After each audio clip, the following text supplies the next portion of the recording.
Maha Penyayang yang membalas doa hamba-hambanya apabila kita berdoa dan mengingatnya. Pertama-tama, marilah kita panjatkan puja dan puji kehadiran Allah Subhanahu wa Ta'ala yang mana telah mempertemukan kita dalam acara kajian online pertama LKKI Bahrul Ilmi pada pagi hari ini.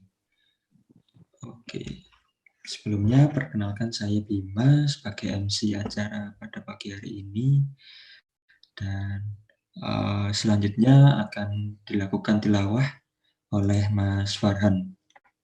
Monggo Mas Farhan. Assalamualaikum warahmatullahi wabarakatuh. Waalaikumsalam warahmatullahi wabarakatuh. A'udzu billahi minasy syaithanir rajim. Bismillahirrahmanirrahim. Ya ayyuhalladzina amanu taqullaha wal tanzur nafsum ma qaddamat liqad. Wattaqullaha innallaha khabirum bima ta'malun.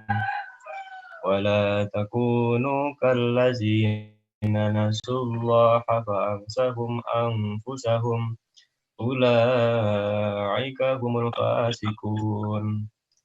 La yastawi ashabun nari wa ashabul jannah.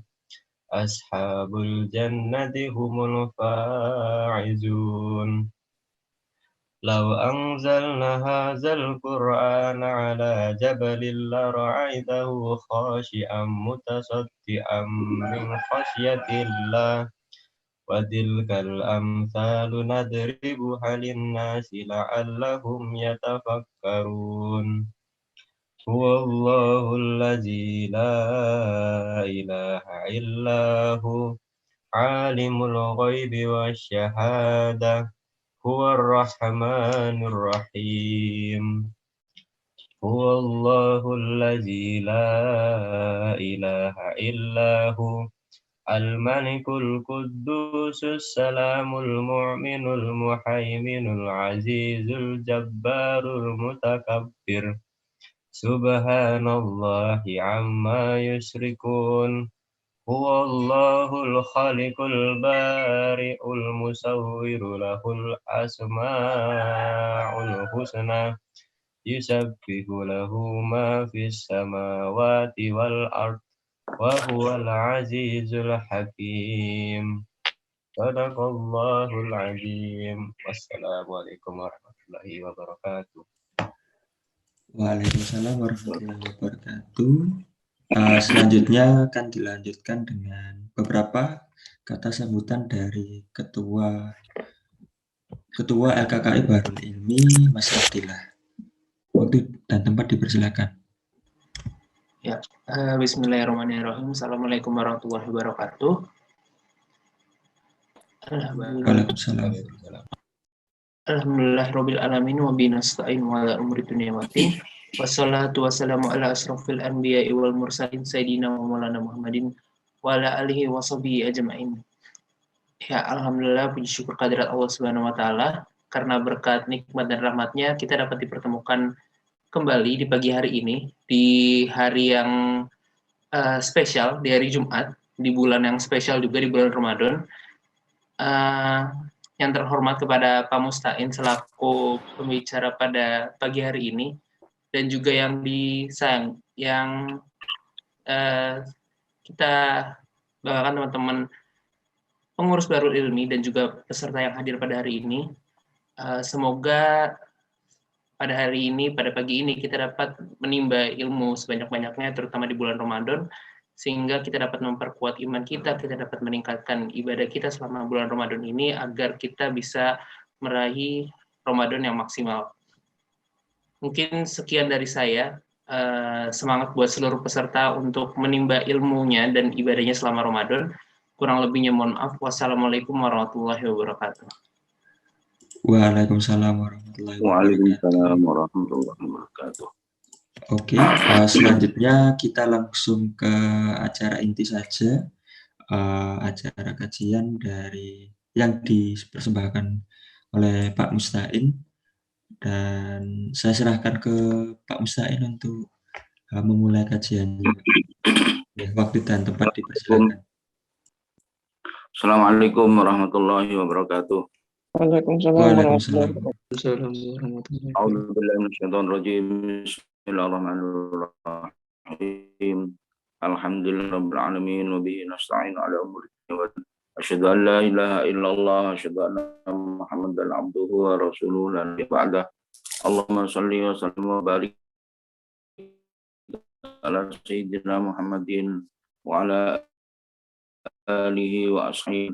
Rabbi shrah li sadri wa yassir li amri Rabbi zidna ilma warzuqna fahma waj'alna min ibadika sholihin. Allahumma arzuqna fahma nabiyyin wa adhamal malaikatil muqarrabin bi rahmatika ya arhamar rahimin. Allahumma arinal haqqa haqqan warzuqna ittiba'ah, Allahumma arinal batila batilan warzuqna. Allahumma ja'alna wa auladana wa dhurriyyatana wa talamidana min ahlil ilmi wa ahli khair wa la taj'alna wa iyyahum min ahli syarri wa khair. Allahumma inni a'udzubika an a'tala udzalla azilla udzalla dzalama udzalla ujalla yujalla alayya azza jaruka jalla wa la ilaha ghairu bismillahirrahmanirrahim billahi tasamdu billahi tawakkaltu 'ala Allah la haula wa la quwwata illa billah. Allahumma sabbit janani wa adil haqqa 'ala lisani. Rabbana hab lana min ladunka dzurriyyatan wa talamidatan thayyibatan katsiratan yasmi du'a. Allahumma sawwirhum hasanan thabbit qalbahum imanan bika rasulik. Allahumma sawwirhunna hasanatan thabbit qalbahunna imanan bika rasulik. Allahumma ja'alhum sholihan kamilan abidan zahidan jamilan hadiqan faqihan aliman nafi'an saliman hafidan muhafidan lil Qur'an. Allahumma ja'alhunna sholihatan sahihatan kamilatan abidatan zahidatan jamilatan hadiqatan faqihatan alimatan hafidan muhafidan lil Qur'an. Allahumma tawil umrahum wa sahih jasadahum wa hassin khuluqahum wa afsih lisanahum wa ahsin sadahum bi qiraatil Qur'an hadis wa rakat Muhammadin sallallahu alaihi wasallam. Rabbana atina fid dunya hasanah wa fil akhirati hasanah wa qina adzabannar wa qina adzabannar wa qina adzabannar wa adkhilna jannata ma'al abrar ya aziz ya ghafar bil alamin. Subhana rabbika rabbil izzati amma yasifun wa salamun alhamdulillahi rabbil alamin. Ila hadratil amin Mustafa sallallahu alaihi wasallam ila jami'i qanjil anbiya al mursalin sahabati tabi'in amin mustan malikatul muqarrabin khususan Syekh Abdul Qadir Jailani jami'ulillah sunan di muldah ambel jami'ah kubur munasibina samad wa minna min asyadil ardi wa ghalibiha bariya bahri afsana ba'ila mahadina jadadina ustadina masyayikhina wa li jami'i ahlina al-fatihah. A'udzu billahi minasyaitonir rajim. Bismillahirrahmanirrahim. Alhamdulillahirabbil alamin. Arrahmanir rahim. Maliki yaumiddin. Iyyaka na'budu wa iyyaka nasta'in. Ihdinas siratal mustaqim. Siratal ladzina an'amta 'alaihim ghairil maghdubi 'alaihim waladdallin. Rabbi firli wa liwalidayya lil mu'minina amin. Thumma li jami'i qulubina qulubi ahlina qulubi sahabatina qulubi man alladziina ta'allaquna li hajatina wal ladzina qalu wa lil akhir wa alihim wa dhurriyyatihim wa furu'ihim wa usulihim lillahi lahumul fatihah. A'udzu billahi minasyaitonir rajim. Bismillahirrahmanirrahim. Alhamdulillahirabbil alamin. Arrahmanir rahim. Maliki yaumiddin. Iyyaka na'budu wa iyyaka nasta'in. Ihdinas siratal mustaqim. Siratal ladzina an'amta 'alaihim ghairil maghdubi 'alaihim waladdallin. Rabbi firli wa liwalidayya wa lil mu'minina amin. Khususan li tasin maqasidana maqasidal akhirah li jam'iyatina al-fatihah. A'udzu billahi minasyaitonir rajim. Bismillahirrahmanirrahim. Alhamdulillahirabbil alamin. Arrahmanir rahim. Maliki yaumiddin. Iyyaka na'budu wa iyyaka nasta'in. Ihdinas siratal mustaqim. Siratal ladzina an'amta 'alaihim ghairil maghdubi 'alaihim waladdallin. Rabbi firli wa liwalidayya wa lil mu'minina amin. Alhamdulillah, kita bersyukur kepada Allah Subhanahu wa taala dan semoga salawat salam tetap berlimpah pada beliau Nabi besar Muhammad sallallahu alaihi wasallam, juga kepada keluarganya, sahabatnya sampai di akhir hayat. Amin. Hadirin hadirat para mustami'in mustami'at. Mari kita selalu meningkatkan takwa kita kepada Allah Subhanahu wa taala dengan sungguh-sungguh. Saya tadi malam setelah tarawih itu ada berita kematian yang saya ingin takziah. Ketika saya menjanjikan ingin bikin materi, saya tidak sempat. Takziah tidak jauh sebenarnya, saya dari pagi Kiai Misbah siapa wafatnya di Palembang kemarin. Kemudian tadi malam itu jam 8 itu di Surabaya, sampai kemudian setengah 9 saya buka HP, pulang dari yang sudah buka laptop sebenarnya mau bikin materi. Tapi begitu melihat itu saya langsung tanya, ya saya mohon maaf tidak bikin materi. Jadi ketika pulang dari tadi sudah malam, ya, ingin tidur. Dan tolong kalau bisa ada volunteer buka PowerPoint, ditulis apa yang akan saya omongkan supaya ada dokumentasi tertulis gitu ya. Minta maaf, tolong ada salah satu yang spot otak gitu, mendengar terus ditulis, ya juga manfaat buat yang lain. Nggak apa-apa di share screen saja. Insya Allah share screen semua. Alhamdulillah saya ingat dalam pikiran saya ketika diberi topik malam dalam Ramadan itu bukan malam saya mengawali dari kajian ini dengan mengambil salah satu ayat yang sangat terkenal di dalam surat Al-Mulk itu. Alladzi khalaqal mauta wal hayata liyabluwakum ayyukum ahsanu amala. Itu nggak tahu ayat kedua atau ayat ketiga. Bismillahirrahmanirrahim. Tabarakalladzi biyadihil mulku ala kulli syai'in qadir. Alladzi khalaqal mauta wal hayata liyabluwakum ayyukum ahsanu amala. Atau Al-Mulk atau Alladzi Gusti Allah tabarakalladzi biyadihil mulku wa ala kulli syai'in qadir.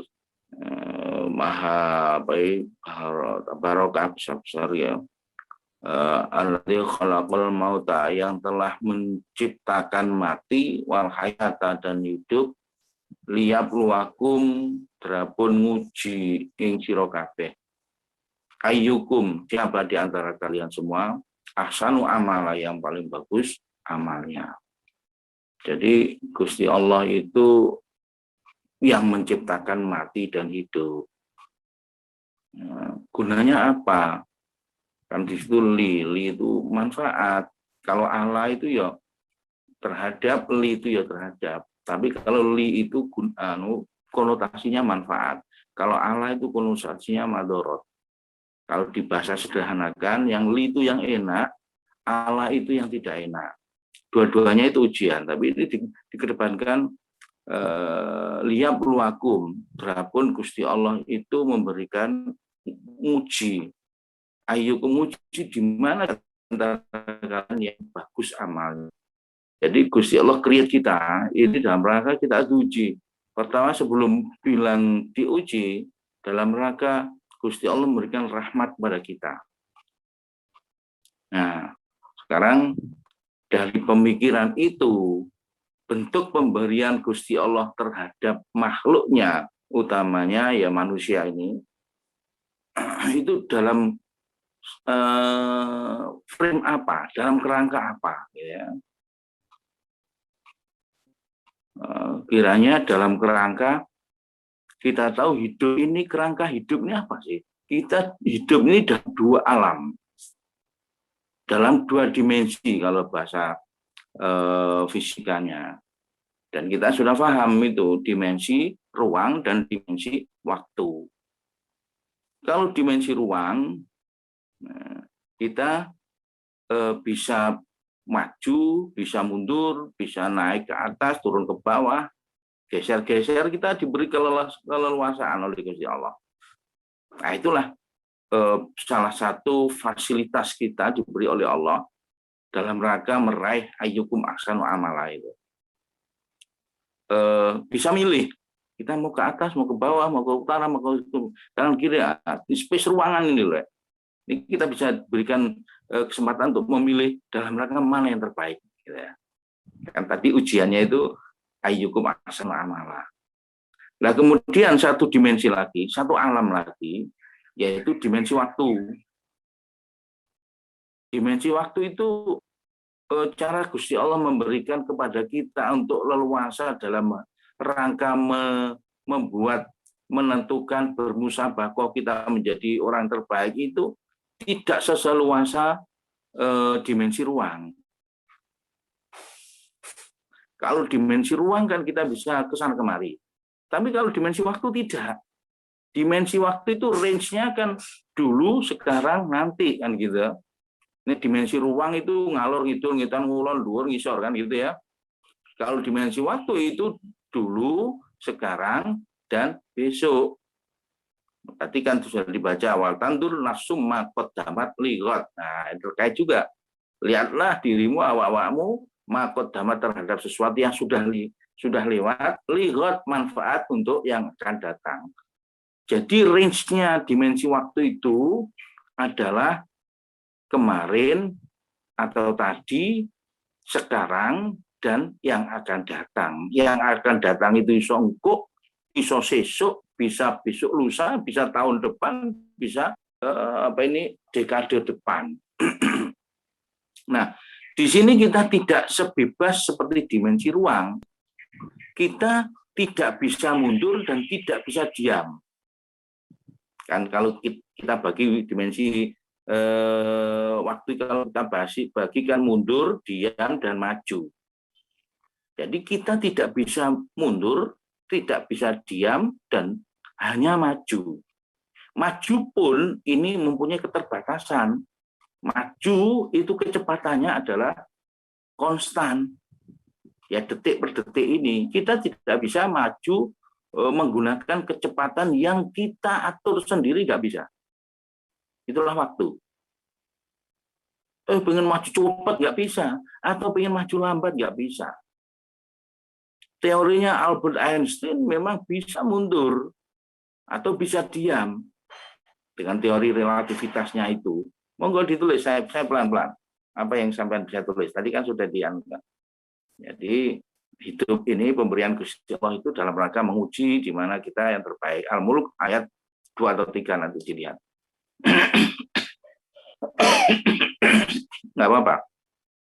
Siapa yang tulis bisa dihandle. Nah, dimensi ruang itu bebas, tapi kalau dimensi waktu tidak sebebas seperti dimensi ruang. Kita tidak bisa mundur, tidak bisa diam, dan hanya maju. Maju pun itu dengan kecepatan yang konstan. Itu kalau kita belajar relativitas, konstanta majunya waktu ini seperti peluruhan uranium 382 atau berapa gitu ya. Belajar di relativitas nanti insya Allah dari sana. Al-Muluk itu Allah menciptakan, ciptaan Allah pada manusia ini dalam rangka menciptakan hidup dan mati dalam rangka menguji, tentu saja begitu. Terus kerangka ujiannya itu adalah ada kerangka waktu, ada kerangka ruang, ada kerangka waktu. Seperti wartawan ya yang cerdas ya, saya kan mahasiswa. Saya dulu kuliah juga dibegitukan. Jadi yang ada di slide jangan ditulis. Karena di slide itu kan bisa di-copy, bisa dipinta.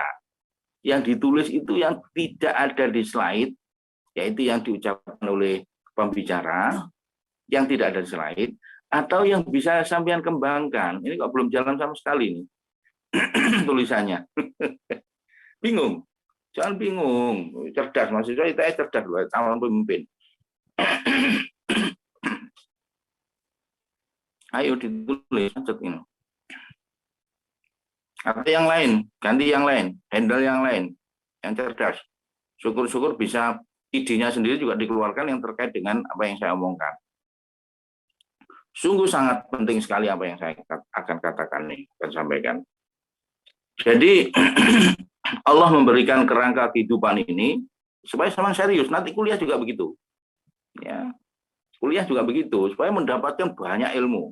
Tidak hanya dalam slide saja, tapi yang diucapkan dosen di luar slide, dan juga apa yang saya tangkap, yang sampean bisa kembangkan itu segera tulis supaya bisa berkembang luas, gitu ya.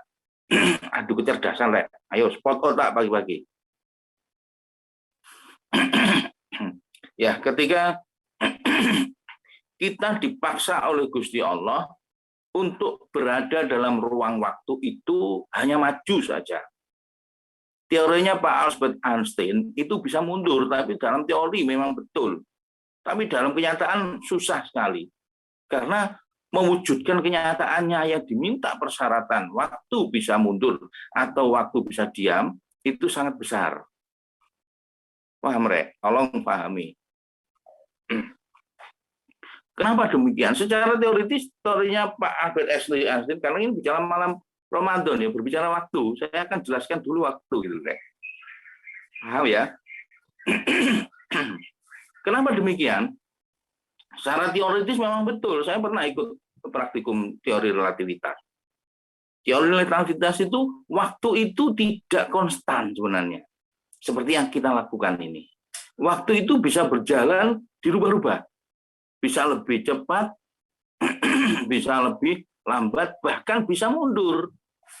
Makanya kalau sampean lihat ada teori time tunnel, itu kan kita masuk dalam waktu terus mundur dalam sekian tahun yang lalu. Nah, itu syarat itu fiksi karena teori itu sudah dibetulkan. Makanya Pak Albert Einstein dapat Nobel. Betul teori relativitas itu dalam sebuah teori.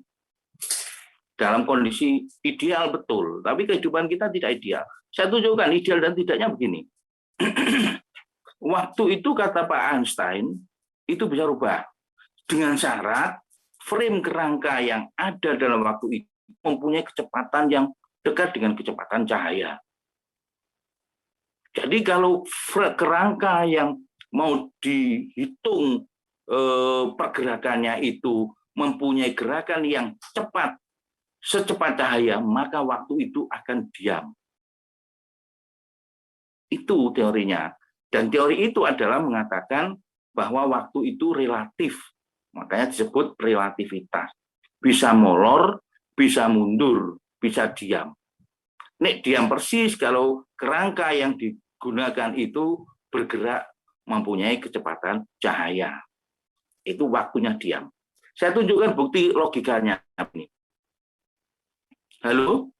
Kok kelihatannya diam ini ya? Wah, stuck ini ya.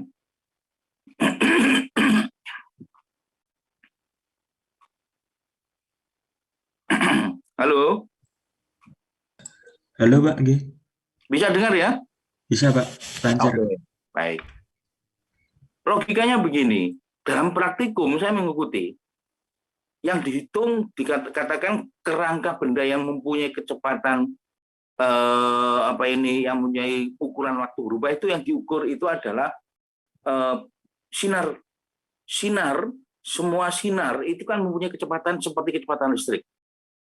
Nah, baik dipandang dari sudut arus maupun dipandang dari sudut gelombang. Kalau gelombang itu adalah energi sinar yang bergerak, kalau arus itu memang setiap sinar itu mengeluarkan materi yang disebut foton dan itu bergerak. Nah, sinar misalkan di atas lampu ini kan memberikan foton yang bergerak dari sumbernya menuju ke objek. Ya. Atau kalau dipandang dari sudut energi cahaya ini dikeluarkan oleh sumber energi cahaya bergerak sampai dengan objek. Nah, itu kedua sudut pandang itu mempunyai kecepatan yang sama. MC kuadrat, C-nya itu loh, kecepatan cahaya. Nah, bagaimana buktinya? Ketika begini, please dengarkan, ini suatu kecerdasan, sungguh, Rek. Ketika kita pandang, kita perhatikan dari sumbernya, turun ke bawah dan vertikal tegak lurus, dan satu sisi kita uji dari atas membentuk sudut ke samping. Jaraknya beda. Ya toh? Paham? Jaraknya beda, ke samping lebih panjang timbang yang tegak lurus. Loh, ini loh terbukti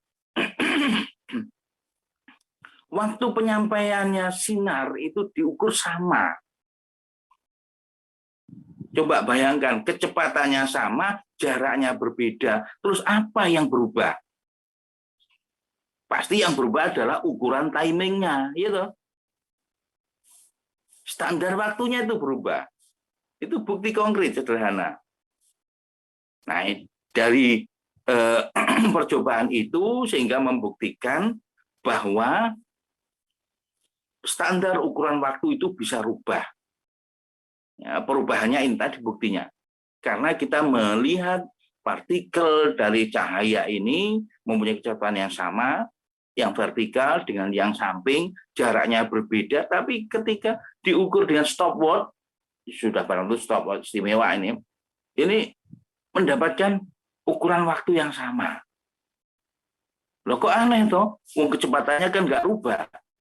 Cahaya itu dimanapun kecepatannya konstan. Ya toh? Terus jaraknya jelas berbeda. Ini lebih dekat, sana lebih panjang. Kalau kecepatannya sama, jaraknya berbeda, berarti yang harus berbeda adalah standar timingnya. Nah, secara teoritis, makanya oleh Nobel, Pak Albert Einstein itu mendobrak teorinya.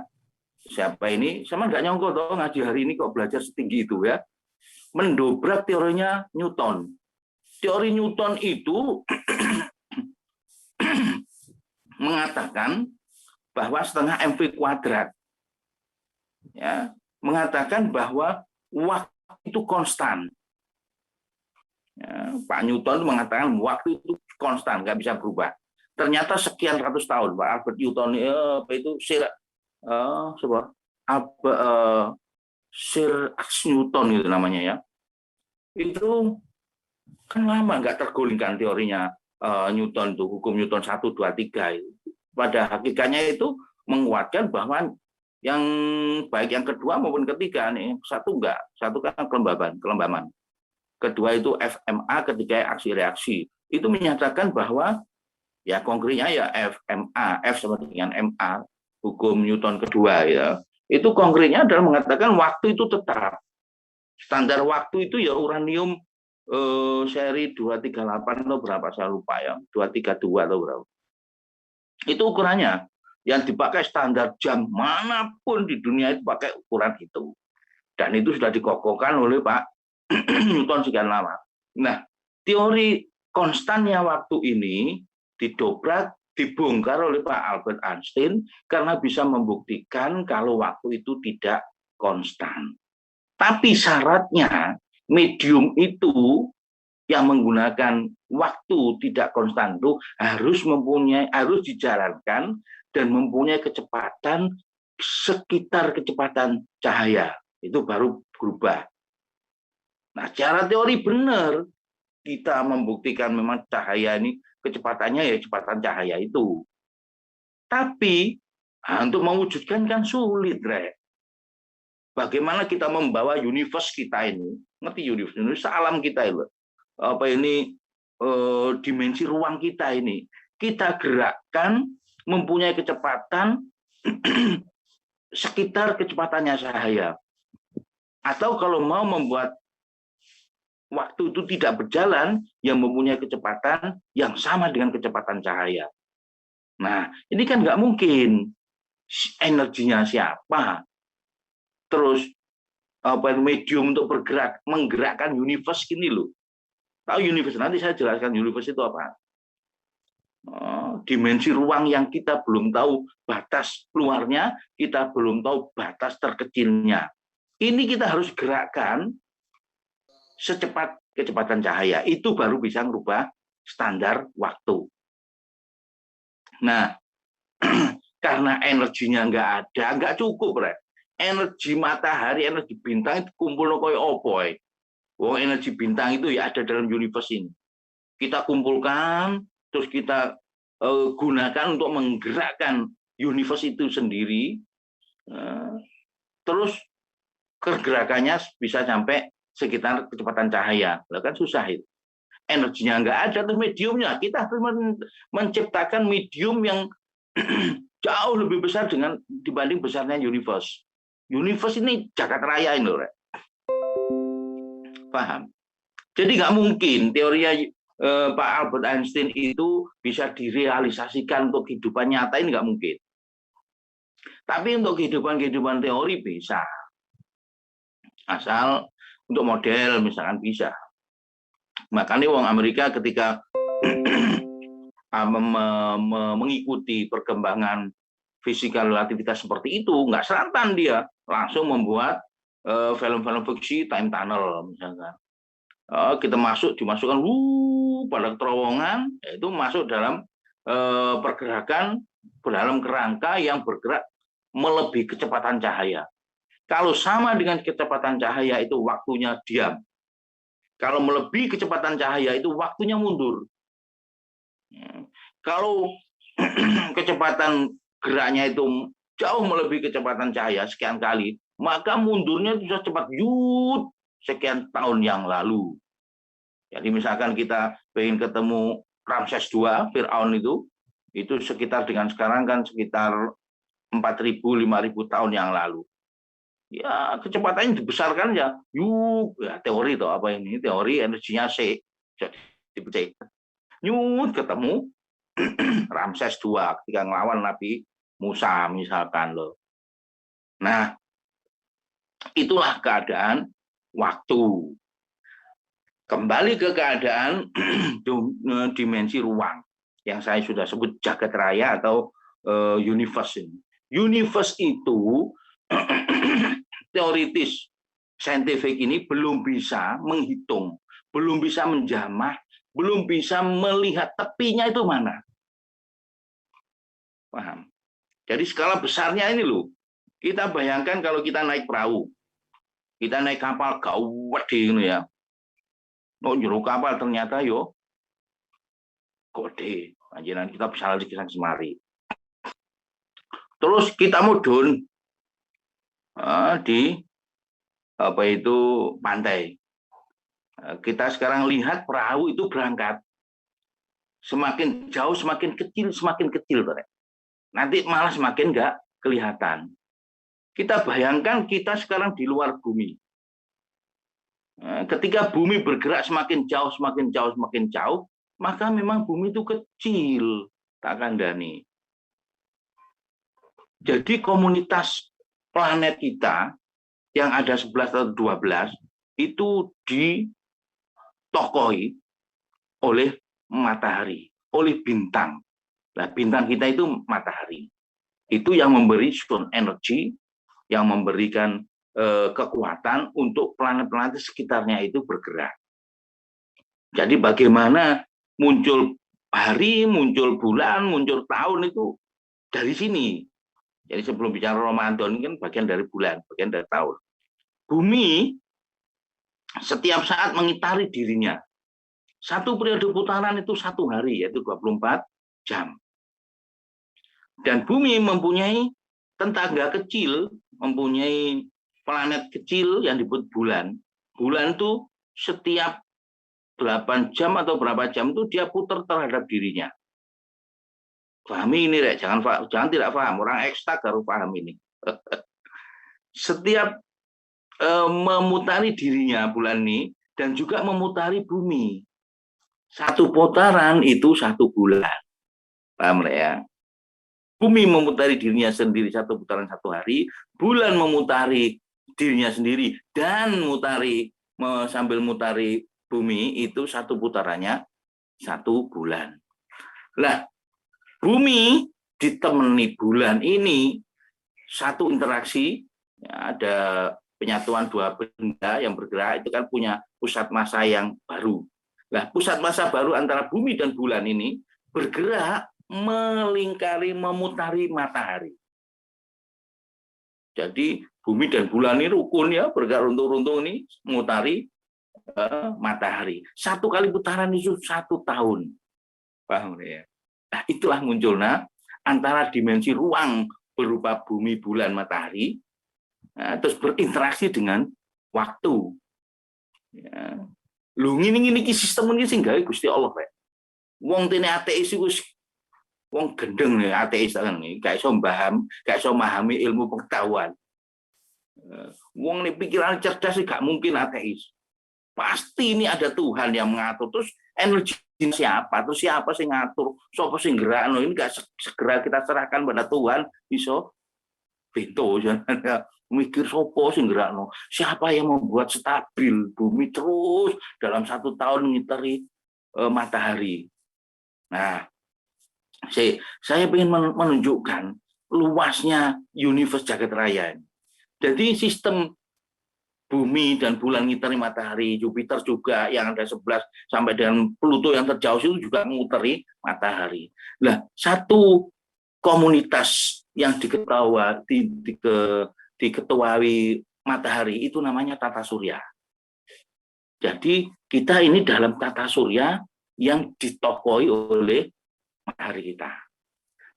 Ketika kita melihat malam-malam, melihat satu bintang, itu sebenarnya sangat jauh dan itu juga satu tata surya. Setiap kita melihat bintang di malam hari, itu juga tata surya. Paham ya? Dan kelompok gerombolan tata surya yang isinya miliaran tata surya, itu gerombolannya disebut galaksi. Bisa bayangkan galaksi itu besarnya sebesar apa? Oh, di metu teko tata surya belum bisa. Kita ini kan dimensi kita masih bergerak ke bulan, bergerak ke Mars. Planet yang terdekat setelah bulan kan Mars. Jadi kita ini secara fisik belum bisa bergerak keluar dari tata surya kita, itu belum bisa. Padahal tata surya Nu'ulu Sahara gadak miliaran.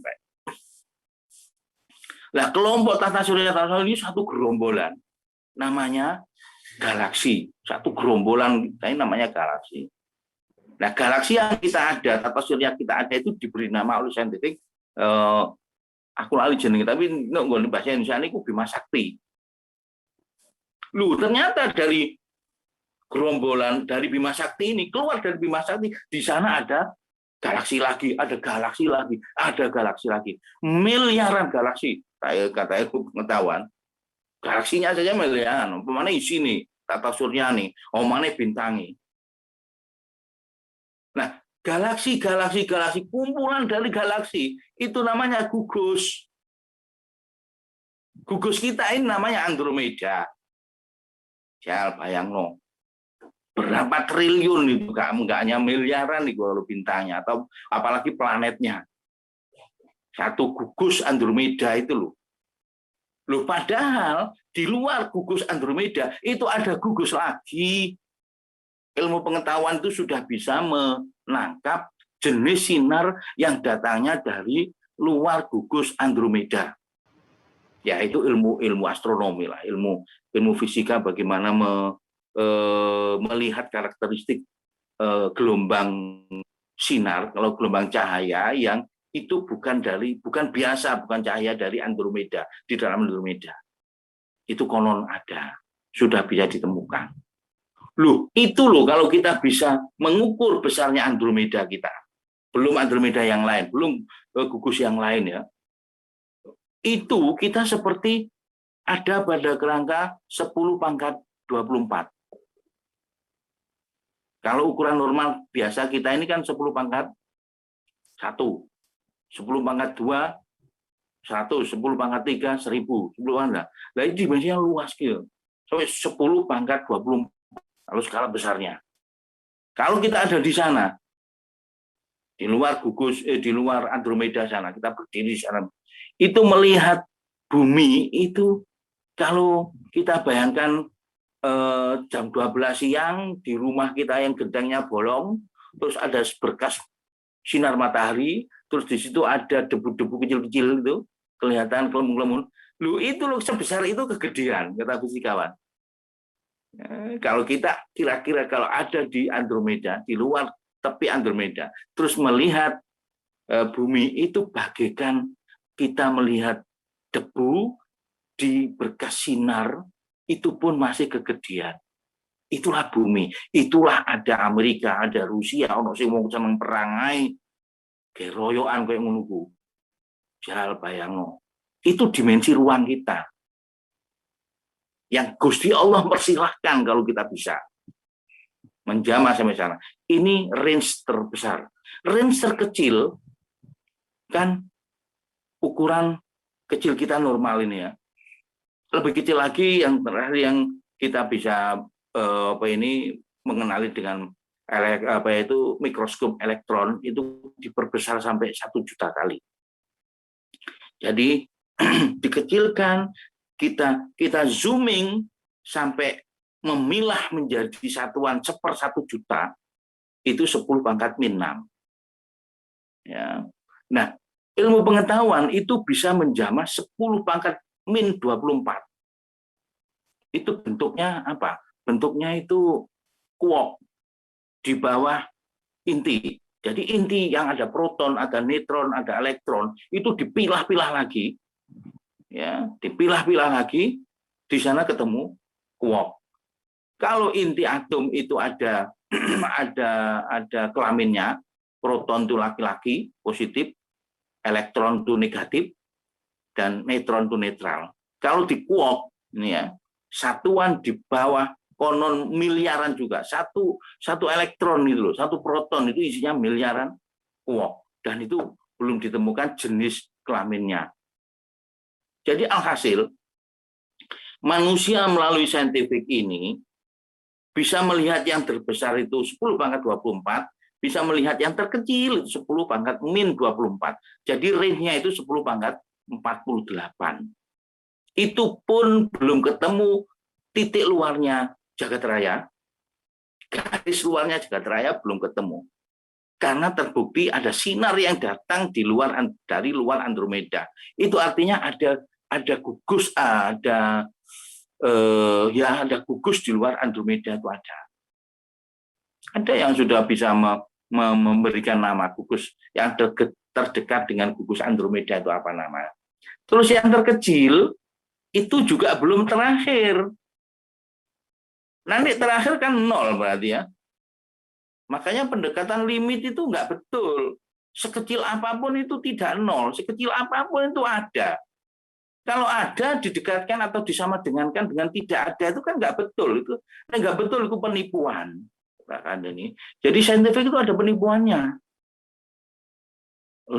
Teori limit yang asalnya ada namun kecil terus dianggap tidak ada, meskipun itu untuk urusan penyelesaian masalah. Itu menurut saya nggak betul. Wong ada itu syahada. Kok disamakan dengan tidak ada? Tidak ada itu ya 0, abstrak, nggak konkret. Nggak betul toh. Ini satu titik besar, satu poin besar. Jadi kita menuju satuan terkecil dari dimensi ruang ini belum tahu di mana satuan terkecilnya.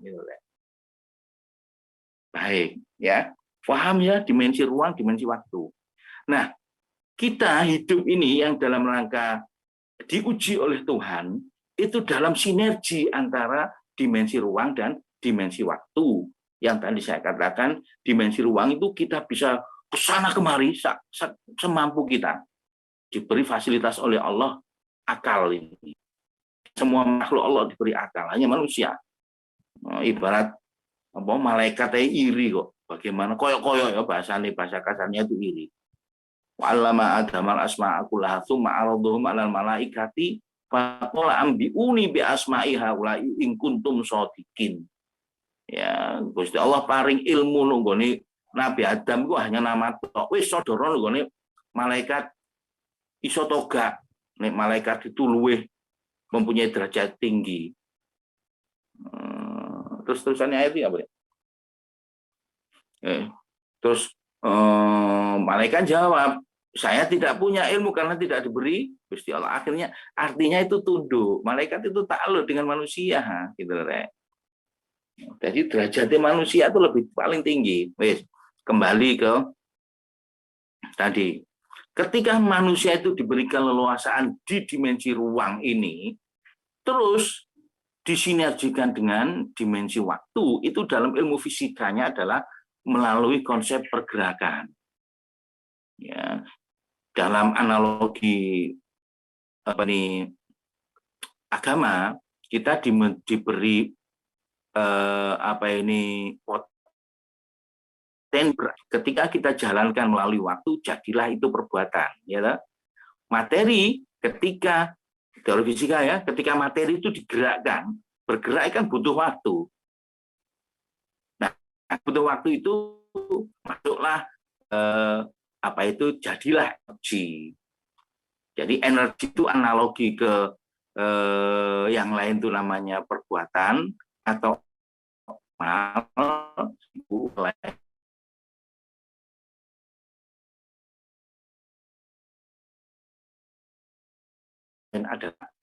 potensi amal terus diwujudkan dengan amal. Potensi amal itu ya kemampuan untuk bergerak, kemampuan untuk berbuat. Nah itu dalam teori fisika kan hanya dua kita belajar fisika itu. Entitas target ilmu pengetahuan itu hanya dua. Nomor satu adalah materi, nomor dua adalah energi. Ya, materi itu yang konkret ini, materi ini kalau digerakkan menjadi arus, teori arus, pergerakan materi, energi ini kalau digerakkan menjadi gelombang, teori gelombang. Saya mampu mengeluarkan sumber energi di lisan saya, di tenggorokan saya getar-getarkan, keluar menjadi melalui medium udara namanya suara. Jadi sumber getaran itu kalau berjalan melalui medium udara namanya suara. Nah suara ini kemana-mana. Teori Fermat fisika itu satu titik menerima suara dikembangkan ke titik yang lain. Semua arah. Juga begitu, semua arah. Sehingga tiba saatnya masuk di membran telinga kita, ditangkap, dan itu menjadi tersensor oleh otak kita bahwa itu adalah gelombang energi, yaitu energi yang bergerak dari sumber mulut kita sampai dengan telinga. Jadilah informasi. Jadi teori fisika, teori yang kita pelajari di perguruan tinggi manapun itu ya hanya materi dan energi. Yang bergerak disebut materi, disebut arus, energi bergerak disebut gelombang. Wis mau ikut tok. Nek dalam teori agama kita diberikan fasilitas Gusti Allah emal, harta, dan kita diberikan fasilitas oleh Allah berupa potensi energi. Potensi energi ini kalau kita rilis, kita lepaskan, jadilah energi. Dan kalau energi terwujud, bergerak melalui waktu, namanya amal.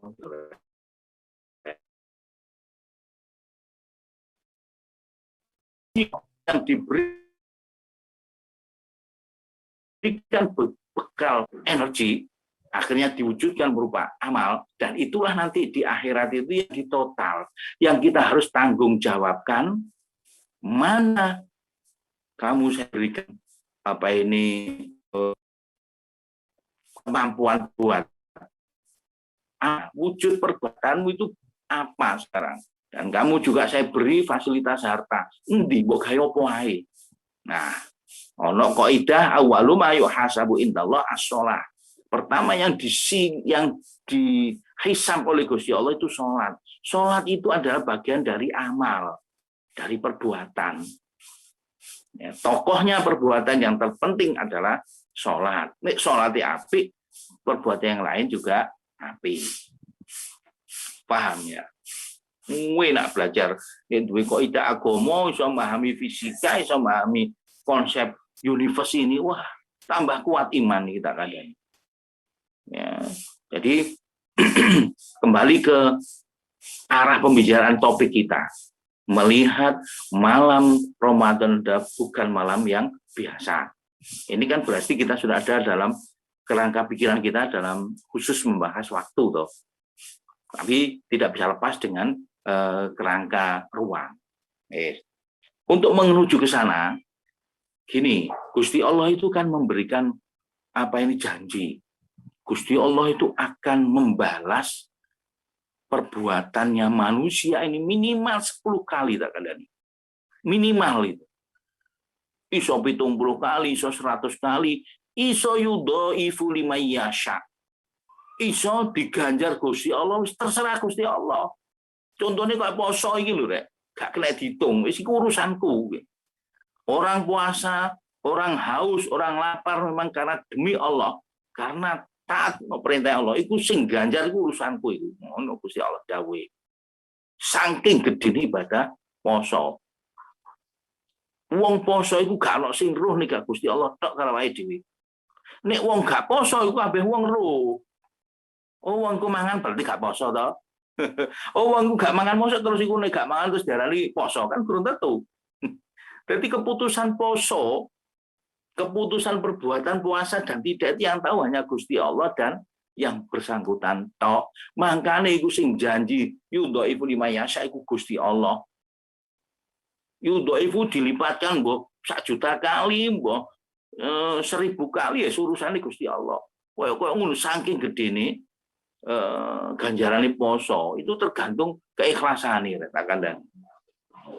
Nah, sekarang kita konsentrasi pada yudhaifu liman yasha.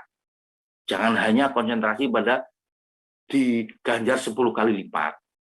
Nah, itu contohnya itu ganjaran terkecil 10 kali lipat itu tak ada nih. Contohnya poso Syawal. Poso Syawal kok idahe kan sapa wong sing iso poso Syawal 6 dina, monggo wong iku padha karo poso 1 tahun. Tapi dengan catatan wong iku poso Ramadan lho ya. Poso Syawal tok tapi gak poso Ramadan. Oh, artine. Jadi lengkapnya itu wong nek poso Ramadan saulan, terus tambah poso sunat 6 hari di Syawal, iku padha karo poso setahun. Ya apa kok ngono? Poso Ramadan 30 dina dilipatkan 10 kali wis 300. Gitu. Terus ditambah poso Syawal 6 dina, dilipatno 10 kali dadi swidak. 300 tambah swidak kan 300 swidak. 300 swidak iku setahun rek. Itu ganjaran terkecil. Paham? Enak loh, mau duwe ilmu agama itu stop mengane perolehlah dunia dengan ilmu, perolehlah akhirat dengan ilmu, pengen memperoleh dunia dan akhirat juga dengan ilmu. Ayo dinikmati berilmu. Wis, kita konsentrasi pada yudhaifu liman yasha. Gusti Allah menjanjikan akan memberikan ganjaran yang dilipat gandakan, gak ada ukurannya, terserah Allah. Lu itu lu opo rahasianya. Nah, saya ingin buka ini. Kan ada rahasianya. Gusti Allah memberikan nek pengen oleh ganjaran sing wakeh, yo ikhlasi ditingkatno, misalnya kan gitu toh. Nah, saya ingin mengungkapkan kriteria supaya masuk dalam yudhaifu liman yasha dalam kerangka ruang dan kerangka waktu. Paham, Le? Jadi kalau kita berbuat dan merilis mal kita dalam itu kan pasti dalam waktu tertentu, dalam ruang tertentu kan gitu ya. Nah, sekarang saya ingin tunjukkan ruang sing diciptakno Gusti Allah itu gak podo rek. Ono sing apik, ono sing elek. Waktu ku yo ngono. Diciptakno Gusti Allah itu ono sing apik, ono sing kurang apik lah. Saya nggak berani menentukan waktu elek gitu. Ya, saiki ruang dhisik. Ruang ini terbaik yang diciptakan oleh Gusti Allah di alam ini itu hanya ada 4 level. Ya. Level 1 itu adalah Masjidil Haram. Itu level tertinggi. Space yang terbaik menurut Gusti Allah itu adalah Masjidil Haram. Nomor 2 Masjidil Nabawi. Terbaik. Nomor 3 Masjidil Aqsa. Kalau janjinya sholat Masjidil Haram 100.000 kali. Ya kan gitu, 50.000 kali, 25.000 kali utang gitu.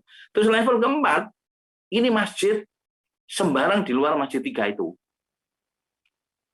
Jadi kalau kita hidup di luar Palestina dan di luar Saudi, itu kita hanya mempunyai pilihan terbaik adalah hanya level 4, yaitu masjid. Oh, ini tempat terbaik, Rek. Nah, kita ingin meraih para yudhaifu liman yasha mau, ya kita milih beramal di masjid. Itulah. Ya kenyataannya rumah saya jauh dari masjid ya, Pak. Ya memang ada level di bawahnya masjid. Misalnya majelis taklim, itu bagus. Ya, rumah yang tidak ada maksiatnya, gak ono gambare recone, gak ono asuni, gak ono gambare wong uda-uda, itu rumah yang diberikan rahmat Gusti Allah, yang mendatangkan malaikat rahmat. Omah gambarane macam-macam dijarno wae. Paling gambar-gambaran kiai-kiai ulama-ulama iku cek ono makfune ya. Gambare kalender, gambare wong akeh wis gak suka, gak baik. Kalender pun iku kudu dipikir sing apik ya gak sing gak ono gambare wong, kalau gambare binatang mrene mati. Nah, iku omah sing dijanjikan Nabi baiti jannati. Nah, setidaknya masjid, majelis taklim, rumah. Dan ini kan bisa kumpul masjid pas ono pengajian. Wah, ibu sampean atau kita dzikir pada saat nuk masjid dibarengi itikaf dadake sampur ono pengajian. Kalau zikir, masya Allah, wakeh ganjaran itu. Tapi nek khutbah jok zikir oleh. Khutbah Jumat nyekel tasbih zikir gak oleh itu. Jitu moneh aku wingi Jumatan aku putih ono nyekel tasbih. Pancen gak ngerti kuwi apa. Sekaki lho nek gak ngerti kena sekaki ya mati toh. Gak ampun. Jadi gak ngerti itu bahaya, kudu di ngerteni. Toh lali yo bahaya. Kudu gak lali. Bisane gak lali ya diperhatikan segede. Baik, berang menit mana aku ngomong ini? Sak jam mana iso insyaallah ya. Ini zaman gelem. Jadi bagaimana meraih dhaiful yasha itu untuk kehidupan kita? Ya dicari di masjid, di majelis taklim, mesti milare. Ojo nok pasar. Pasar itu sesuatu yang kurang baik. Ojo nok jalan raya, ojo nok nggone keramaian, nggone tempat-tempat sampah. Ya jelas saya lihat toh. Beda ya. Jadi kita bisa membedakan kerangka ruang itu loh, ada yang bagus, ada yang tidak. Kita bisa memilih mana yang bagus, mana yang tidak. Ketika kita banyak mengisi kehidupan ini dalam rangka merilis potensi, melepas potensi amal kita. Jadi amal gitu. Wis, itu tentang ruang. Saya ingin masuk malam Ramadan bukan malam biasa. Ini kan nyambung tuh pikiran kita. Gusti Allah nyiptakno periode waktu itu kan ono detik, bahkan ono 1/1000 detik, milidetik, ono mikro detik, ono piko detik. Mikro detik itu loh, 1 detik itu dicacah 1 juta. Penelitian saya dulu itu dominannya milidetik satuannya. Saya merekrut gelombang, paham gelombangnya? Gelombang kan energi yang bergerak. Kalau melalui medium udara disebut suara, kalau melalui medium padat disebut seismik. Gerakan sumber gempa berupa gempa atau ledakan.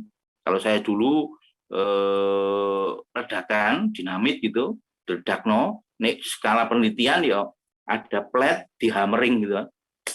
Hammernya itu 10 kilo, getaran tuh. Getaran ini di sebelah sana direcord.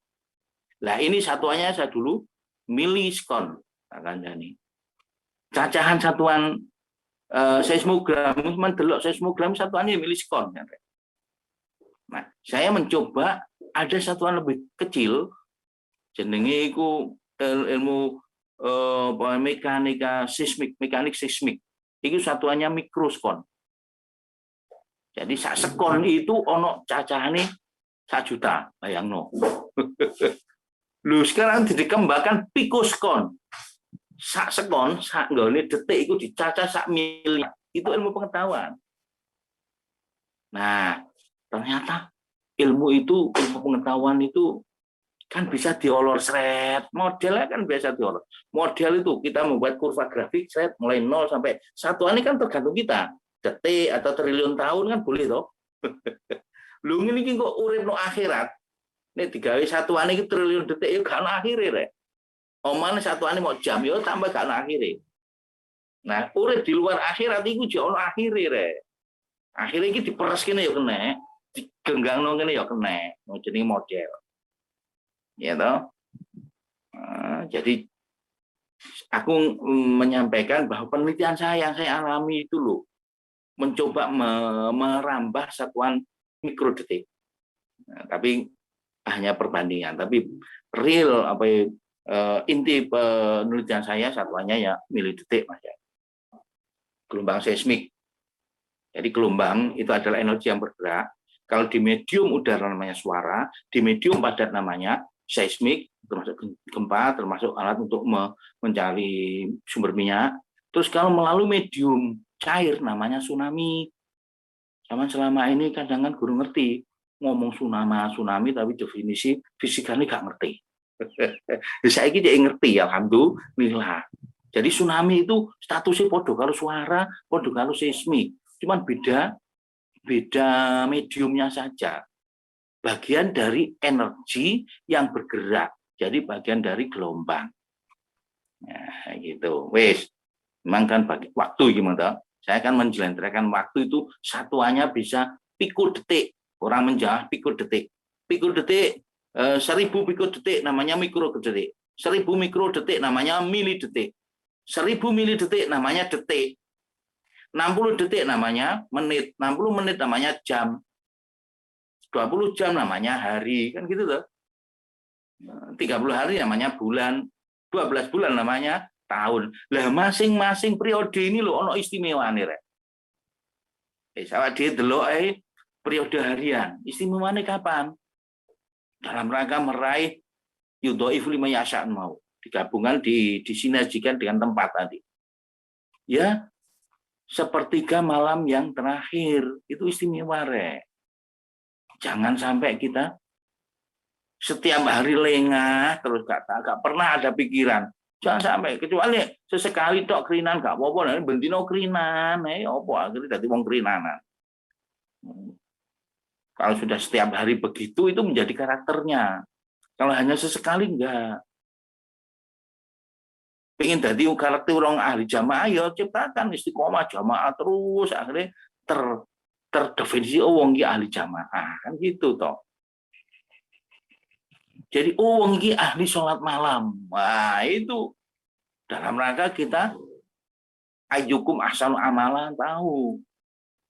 Nah, ngono kita harus pasang. Oh, aku kudu nyuwun lho Gusti Allah iso diparingi tangi antara jam 2 sampai sholat subuh. Sholat malam tapi gak jamaah subuh. Nah, iki benggolane ilang. Cara beduk nututupe beduk iki jamaah subuh iku rek. Wong sholat malam beduk diisi dadake gak ditutupi. Sholat subuh jamaah dhewe, sholat dhewe. Ya iku ya koyok-koyok paling gak sholat malam tapi jamaah subuh. Wong nih iso jamaah isya jamaah subuh. Koyok sholat malam semalam suntuk kan kandhane. Jadi ojo ninggal jamaah subuh. Jamaah subuh itu menjadi indikasi wong iku tidak munafik kandhane. Wong iku asli beriman. Soalnya nek wong munafik, wong imane gak asli, gak ngarah, gak kuat budal zaman masjid. Sebab yang mampu memberangkatkan diri kita untuk pergi jamaah subuh ke masjid itu hanya keimanan kita. Selain motivasi keimanan, gak mampu ije abot kalah kalau ini mati manjat temul. Ayo, nek pengen terbukti kita tidak munafik, kita tegakkan jamaah subuh. Itu. Nah, kalau kita pengen lebih sebelum jamaah subuh itu tangi sholat malam.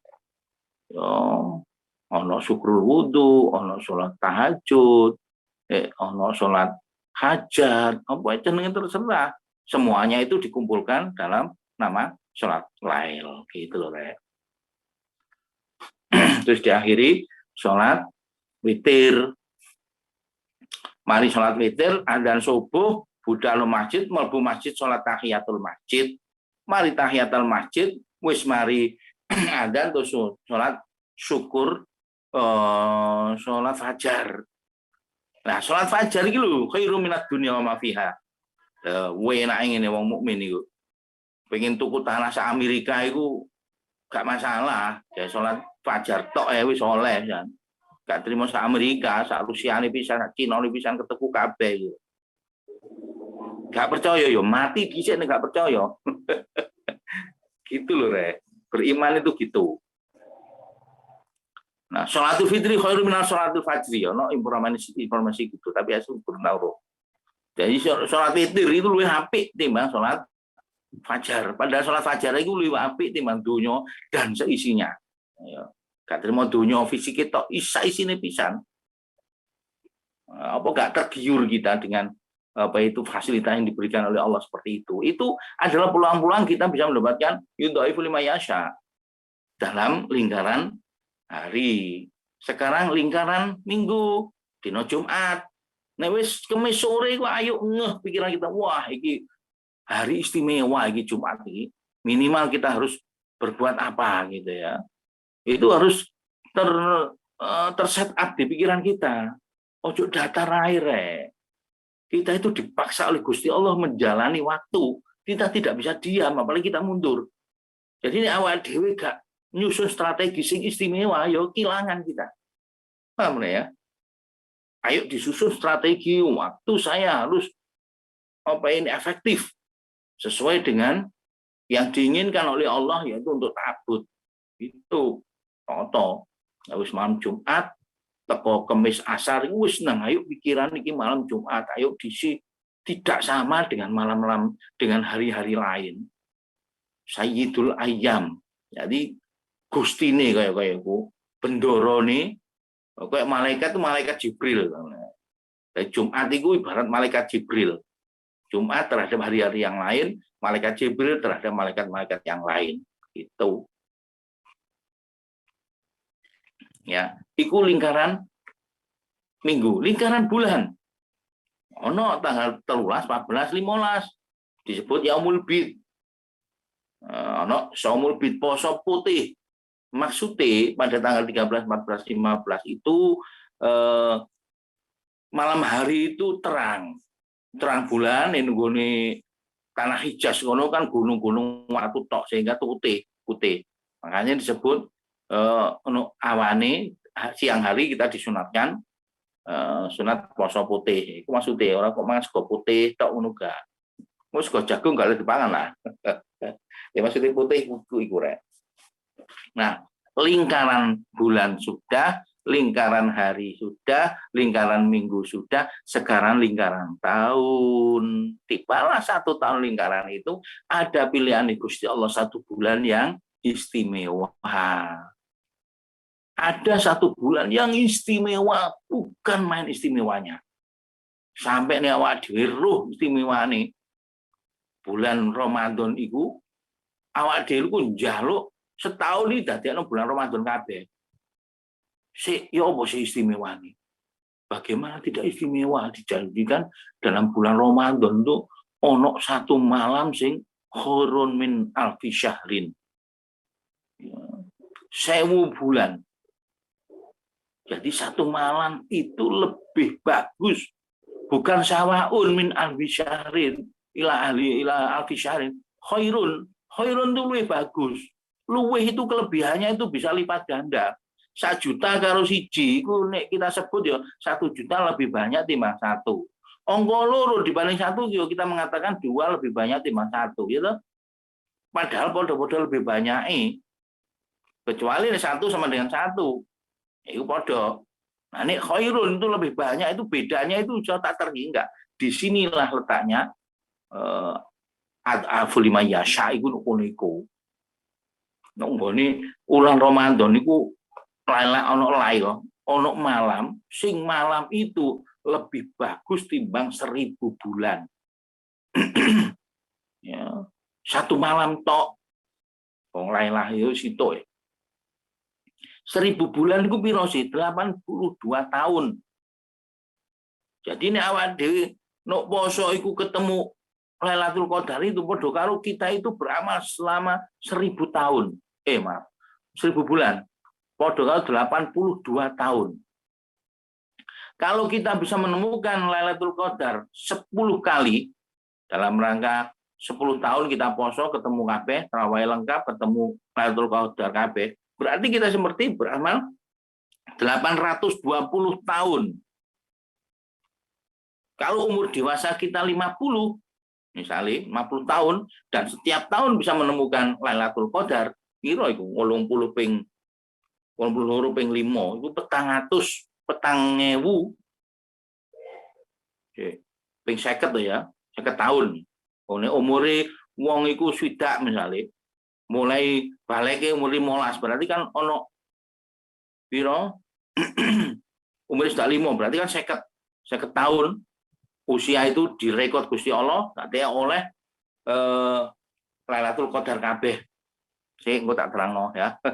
Lailatul Qadar kabeh berarti oleh lipatan 50 kali Lailatul Qadar. Itu berarti padha karo awak dhewe beramal selama 4200 atau 200 4100 tahun kita beramal, padahal usia kita hanya 65 tahun. No, itu dalam bulan Ramadan dan ada dalam 1 malam. Nah, dalam satu malam begini iso gak usah dipilih-pilih. Wis ayo ditelateni mulai malam 1 sampai malam 30 atau malam 29 iku digeradak kabeh. Aktif omborane tarawih kabeh, salat malam kabeh insyaallah ketemu. Ojo dipilih. Lek gak iso baru dipilih di sepertiga malam terakhir, nek gak iso. Nanti dadakan wis niat milih terakhir dadake Gusti Allah nuruno Lailatul Qadar malam kedua wis kliwat tinggi lah ya. Rugi lah dia. Cik gak usah konsentrasi macam-macam ngono waktu sepertiga terakhir ya ayo dikencang. Tapi kita anggap saja mulai dari 0 mulai jam 1 sampai malam terakhir bisa tower saya aktif. Cik kecekel malam Lailatul Qadar itu ngono lho rek. Dan itu istimewanya satu malam dalam semua malam di Ramadan itu tidak sama dengan malam-malam yang lain gitu. Masya Allah nikmati tadi umat Kanjeng Nabi Muhammad SAW oleh sakmini wakai. Yesus syukur teman-teman. Makanya kita bersyukur teman-teman dari umat Kanjeng Nabi. Makanya kita sewajarnya kita membalas budi dengan Kanjeng Nabi. Bayang no sing dadi awak dhewe iso beriman yo sebab keberadaane Kanjeng Nabi. Dadi iso posisi awak dhewe apik melebihi umat-umat Nabi liya yo sebab umat Kanjeng Nabi. Bayang no mati terakhir lho kok mlebu swarga pertama. Umat Nabi Muhammad kan umat terakhir. Tapi kalau dihisab ku dadi pertama. Apa gak istimewa itu? Umurnya hanya sekitar 63 tahun. Dadak ini mempunyai potensi amal seperti nabi-nabi dulu, umatnya nabi-nabi dulu. Nabi Nuh 1000 tahun. Umat-umat dulu kan ratusan tahun gitu umurnya. Nah, kita tanpa melalui ratusan tahun sudah bisa mempunyai peluang untuk sama atau bahkan melebihi kualitas amal-amalnya karena ada waktu-waktu yang istimewa, di antaranya Lailatul Qadar. Alhamdulillah. Alhamdulillah banyak catatan. Ini kan terus manfaat, ikut di-share. Ini pengen diedit di-share ya diedit di-share monggo. Masya Allah, enak. Aku iso omong ini itu tidak hanya belajar sehari 2 hari. Kumpulan pengetahuanku ini tak kumpul kena saiki, iki bukan mendapatkan dari 1-2 tahun, mulai tekok pondok, mulai tahun 83, mulai memahami apa pentingnya akhirat, ya apa pentingnya sholat malam, ya apa pentingnya jamaah, gitu rek, ya sebenarnya. Wong ning duwe aktivitas rutin apik, dadane suatu saat bolong, iku dijamin dihitung gak bolong rek. Asal bolongnya itu sebab undur syar'i, undur loro misalnya, undur syar'i, undur gak jamaah sebab udan, nah itu undur syar'i. Nanti undur asal-asalan itu ya gak undur itu. Kesehariannya jamaah, dan suatu saat udan tuwur gak jamaah, lu ngono dihitung jamaah. Iku jenenge janjine Gusti Allah. Iku ghairu mamnun ya. Pada surat At-Tin lho. Ajrun ghairu mamnun. Ganjaran dibeli ganjaran yang tanpa berhenti. Ya, jadi Gusti Allah paling ganjaran terus meskipun realnya nggak lakukan, tapi nggak lakukannya sebab ada udzur syar'i. Kayak aku ndelok Pak Untung ini tak singgung. Pak Untung itu marbot As'ada almarhum. Iku jamaah terus kecuali loro. Di akhir-akhir gak jamaah karena tidak kuat ke masjid. Misalkan beliau itu masih kuat masjid ya ke masjid. Lu nunggu sampai akhir hayat itu insya Allah masuk ghairu mamnun. Masuk kategori dihitung terus ganjarannya. Ya gitu. Jadi asal ada udurnya. Ada udur yang beralasan. Udur yang bisa merubah hukum. Ayo, sing al-hukum ya turu ma'ailatih. Wes, alhamdulillah. Mudah-mudahan apa yang kita bahas tadi mendatangkan manfaat, amin. Saya lupa, saya berikan batasan waktu berapa, tapi ini satu paket ini kalau disampaikan sampai ini kurang dari sampai kan gak enak, medot. Ini kan pasti menuju pada faham bahwa waktu malam Ramadan itu bukan malam biasa, kan ketemu loh. Meskipun saya awali dari kerangka ciptaan tujuan di Gusti Allah, memang kan itu ngelengkapi, nek awali dari situ nggak pemahamannya gak enak gitu ya. Ngambang gak lengkap gitu ya. Gak hul gitu ya. Cara memahami gajah ngono, gak didelok gomblengane gajah dhisik, langsung delok iya taline. Langsung delok buntute ya apa iki. Pertama yang delok iku kabeh dhisik. Dadi Gusti Allah nyiptakan menungso iku no kerangka 2 dimensi tadi, 2 alam. Alhamdulillah, mudah-mudahan apa yang kita bahas tadi mendatangkan manfaat, amin. Bisa menjadi penyebab kita bagi hidayah dari Allah SWT, amin. Bisa meningkatkan keikhlasan kita, bisa meningkatkan kesabaran kita, bisa meningkatkan rasa syukur kita, bisa meningkatkan kecerdasan kita, bisa meningkatkan istiqomah kita dalam melakukan ibadah, bisa meningkatkan takwa kita kepada Allah SWT dan mendatangkan ridhonya. Saya mohon maaf kalau kesalahan. Maulaya sholli wa sallim daiman abada ala habibika khairi khalqi kullihim huwal habibul ladzi turja syafa'atu li kulli hauni minal ahwali muqtahim ya rabbi bil mustafa balligh maqasidana wa filana ma madaya wasi'al karami lam yahtalim qatu toha mutlaqan abad ma tasya'a ba aslan fi mata zamani minhu tawabu falam tahrab ama wa qa'atu babatun abadan fi jismihil hasani bi khalfihi ka amamin lu'yatun sabatat wala yura aslu baulin minhu fi alani wa qalbuhu lam yanam wal ainu qana wala yura dillu fi syamsi duratani katwahu qad allata qoman ida jalasu indal wiladati syifyada bimuhantadani handil haso insofafat hatakun aminan min syarri narin wa surrakin wa min mihani liham satun untuk biha harral wabail hatimah al mustafa wal murtada wa abnahuma wa fatimah liham satun untuk biha harral wabail hatimah al mustafa wal murtada wa abnahuma wa fatimah liham santun untuk biha harral wabail hatimah al mustafa wal murtada wa abnahuma wa fatimah maulaya sholli wa sallim daiman abada ala habibi khairi khalqi kullihim huwal habibul ladzi turja syafa'atu li kulli hauni minal awali muqim ya rabbi bil mustafa balli maqasidana wafilana mama doya wasi'al karami. Subhanallah, alhamdulillah, mohon maaf kalau kesalahan. Assalamualaikum warahmatullahi wabarakatuh. Waalaikumsalam warahmatullahi wabarakatuh. Waalaikumsalam Warahmatullahi Warahmatullahi wabarakatuh. Ya, selanjutnya ada sesi tanya jawab, masih ada waktu nggih, Pak Ustaz?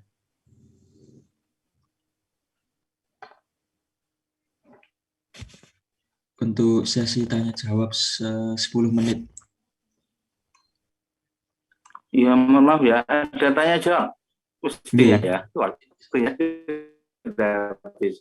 Ya, alhamdulillah kalau ada. By WA nggak apa-apa ke saya. Kalau ada pertanyaan-pertanyaan. Oke, oke. Untuk pertanyaan pertama, monggo dipersilahkan.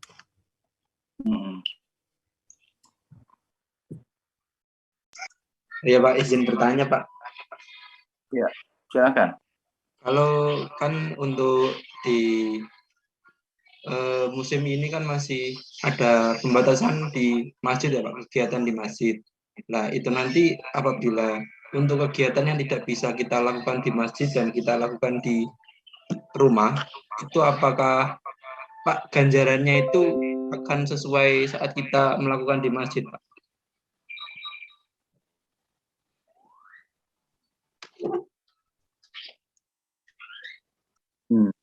Oke.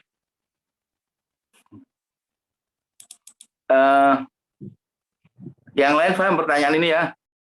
Tadi sudah saya singgung bahwa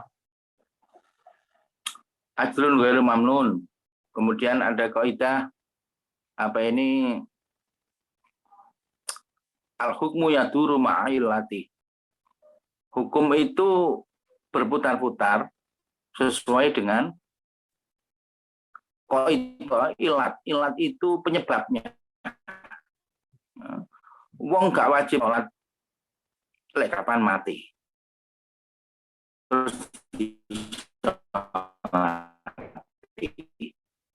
oh gak wajib sholat dengan berdiri, oh kita, nah itu ilat karena sakit. Jadi kewajiban untuk berdiri nggak ada, kewajibannya menjadi duduk. Jadi hukumnya kan berubah. Nah perubahan hukum itu harus ada ilat yang sesuai, yang diperbolehkan. Wong boleh jamak kosor kalau memang dalam keadaan yang diperbolehkan, yaitu mafir tadi.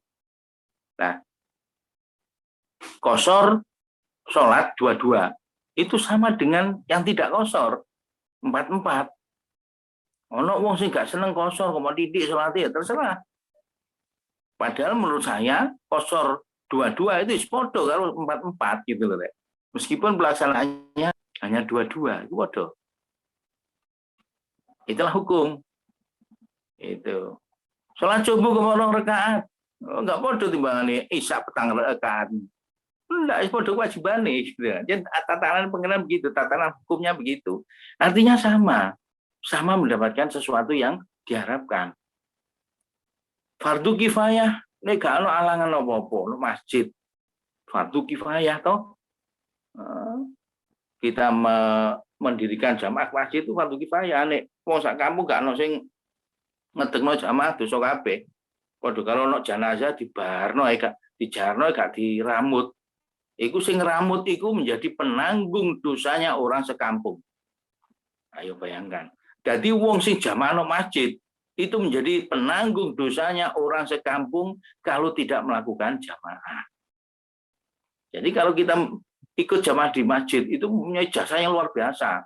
Seperti kita ngeramut jenazah itu mempunyai jasa yang luar biasa, menanggung dosanya orang sekampung yang apabila nggak ada yang ngeramut jenazah. Nah, kalau kita mengerti seperti itu kan himmah berbuat sesuatu itu lebih baik. Nah, itu fardu kifayah. Kalau tidak ada ilat, nggak ada alasan apa-apa. Sekarang ada pandemi. Pandemi syariatnya diperintahkan oleh Kanjeng Nabi diam di rumah. Sing no jobo gak oleh mlebu, sing no jero gak oleh metu. Itu jelas itu kaidah itu. Nah, kalau itu dilanggar, kenyataannya menjadikan mafsadah, kerusakan, tambah penularannya.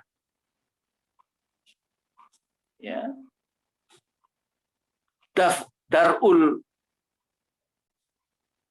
Darul mafasid muqaddamun lijalbil masoleh. Kaidah gitu. Menolak kerusakan itu didahulukan timbang mengambil manfaat, mengambil kemaslahatan. Darul mafasid muqaddamun lijalbil masoleh. Jadi menolak menularnya pandemi itu harus didahulukan lebih utama timbang mengambil manfaat jamaah di masjid. Lho nek ndelok iku ganjaran luwih gede noma tak kandhani. Ora trimo padha karo jamaah, malah lebih besar. Oh, iku lho enak nek ngerti, luwih ngerti. Nek gak ngerti iso malah ngerasa wong ku gak jamaah. Udah mempunyai kelebihan yang muqaddamun itu diutamakan, lebih didahulukan. Bayang wis kena penyakit itu, gak terima gak masjid gak iso iku. Mangane kangelan apa-apa kangelan ambukan ya kangelan itu. Loh, menghindari mafasid kerusakan seperti itu harus didahulukan. Menghindari pemusuhan ya harus didahulukan. Menghindari pemusuhan itu apa ya kita turunkan operasi, kita tingkatkan toleransi kita turunkan radikalismenya. Itu menghindari permusuhan itu jauh lebih penting timbangannya yang lain. Paham ya? Jadi yang ditanyakan apakah sama ganjarannya? Kalau saya mengatakan malah lebih besar menghindari Tapi bagi orang-orang yang rumahnya dekat masjid, yang sekiranya itu tidak mengkhawatirkan tertularnya, mengkhawatirkan mafasid itu datang. Misalkan dilakukan dengan prokes yang baik. Nah, itu nggak mengkhawatir ya, monggo. Saya dulu putuskan hampir 1 tahun saya nggak jamaah maktubah di masjid. Itu apa ya, alasan saya begitu, dan tidak hanya saya, banyak orang yang tidak, ya, alasannya itu. Baik, saya kira itu jawaban saya, mudah-mudahan bisa memuaskan. Barangkali ada lagi, kalau nggak ada. Bertanya lagi, Pak. Oke, silahkan. Alhamdulillah. Tetapi, Pak, untuk seumpama ya, Pak ya, ada seseorang yang tidak percaya akan adanya pandemi ya, Pak. Terus hal itu ditandai mereka ketika pergi ke masjid saat jamaah gitu tidak menggunakan protokol kesehatan, tidak memakai masker. Nah, terus saat ditegur, mereka malah bilang begini, Pak, saya meninggal itu udah urusan Allah. Nah, itu nanti cara kita menanggapinya itu gimana ya, Pak? Apakah juga mendapatkan dosa juga, Pak, kalau kayak gitu? Ya, gini ya, orang ini memang macam-macam. Orang itu banyak. Pola berpikirnya banyak, background-nya juga beda-beda, ada yang memahami seperti itu. Ya, kalau saya katakan kurang betul. Wong kita itu hidup ini dalam negara ya, juga harus mengikuti aturan negara. Aturan negara memutuskan bahwa prokes itu harus dilakukan. Itu aturan negara. Nah, aturan agama, yuk menurut aku pada dilakukannya, jenenge ikhtiar. Ikhtiar dohir itu harus dilakukan. Nek ngono gak usah dokter dong, berarti gak usah ikhtiar dohir. Mau sing nyembuhno iku Gusti Allah, gak usah dokter. Ngono terusan. Sepi lah dokter. Jadi ada ikhtiar dohir, ada ikhtiar batin. Kandhani ae. Wong dhewe sampean gak gelem ya terserah sampeyan. Kalau saya begitu, saya lakukan ya. Kalau nek lupa ya serban tahu belubel ya. Lupa mana gak gue jenenge lupa ya wis kita hati-hati semampu kita lah. Jadi tidak usah dimusuhi, tidak usah opor ini benteng cewek, nggak usah. Rukun itu jauh lebih penting lah. Engko nek wis ketemu hidayah ya kan sadar-sadar diri. Oh ternyata penting ya prokes itu. Ya penting pol. Bayangno iki lebaran iki lho nek diketati maneh iso mundak maneh iki. Aku setuju banget gak oleh mudik iso setuju aku. Jadi timbangane mudik engko nyenengno umat dalam waktu hanya 2-3 paling banyak 1 minggu 2 minggu, tapi resiko di belakangnya nyusahno wong akeh. Awak dhewe yang bersangkutan loro ya susah, engko sing ngramut rumah sakit ya susah. Gitu. Jadi aku setuju banget dibatasi. Ya setidaknya itu dalam waktu konteks lebaran ini loh ditahan. Enggak wong dene setelah lebaran itu bertangsur, itu kan mengurangi gerombolan ya. Ini tadi pertanyaannya apa sih kok lupa. Yang kedua ini tadi pertanyaannya apa? Apa itu ya menyikapi orang yang tidak percaya akan COVID ya. Itu tadi, terus tidak menggunakan prokes saat berjamaah di masjid. Ya diberi penjelasan, misalkan pada saat ngaji atau pada saat diskusi sendiri-sendiri 1 orang 2 orang, kalau lama-lama kan paham. Ojo dipaksa. Ya, kemampuan saya memahami ini, kemampuan sampean meresapi memahami begitu ya monggo mengambil keputusan sendiri. Toh nanti konsekuensinya ditanggung sendiri. Tapi jangan sampai konsekuensi tanggung sendiri itu melibatkan yang lain. Numpak no perahu, dadane peraune dibocorno. Iku ya mesti dikeprok wong sak perahu to ya. Gitu. Dadane ono wong gak gelem gawe masker. Kenyataannya misalnya wong iku mengidap. Nah, berarti kan itu menyusahkan orang sak masjid terusan. Nah, itu logikanya begitu. Jadi kita bermasker itu tidak hanya sekedar menjaga diri kita, tidak, juga menjaga orang di luar kita. Sebab kita nggak tahu kita itu masuk yang kena atau tidak, nggak terasa. Lo memang memahami itu tidak mudah, Rek. Saiki ya, Memahami gawe masker iki lho, wala-walike iku lho akeh menurut aku wong gagal paham kalian. Ono sing diwalik ngene dicangkokno iku walik. Ono dianggo ngene dicangkokno ku walik. Ngono kan keliru. Saiki sampean kudu paham ya. Iki ilmiah kita kandhani. Masker ini kan ada 2 lapisan. Ini lapisan dalam ya. Ini lapisan luar. Ya toh? Yang semut, yang halus ini lapisan luar. Yang halus ini fungsinya adalah menangkap bakteri. Jadi gak kesedot. Jadi kalau orang itu sehat, baiknya makanya begini. Supaya bakteri dari luar tidak masuk dan nempel di luar ini. Itu kalau orang sehat. Kalau orang itu berpenyakit, nempelnya di balik begini. Soalnya penyakit dia supaya tersarang di dalam dan tidak keluar, gitu loh. Lah saiki wong iku umume gawene ngene. Kan salah besar itu. Padahal saya maksudkan orang itu sehat semua. Mosok terus nek gawe ngene wong iku lara iku. Nek wong iku lara jangan didekati malahan. Jadi pemahaman itu tidak mudah. Wong dokter-dokter yang akeh sing gawene salah ngene kok. Itu kan pemahaman salah itu. Oh, no teman akrab saya aku dilingno, aku enggak ngene dilingno. Tak kuliahi. Ngene tak bahas.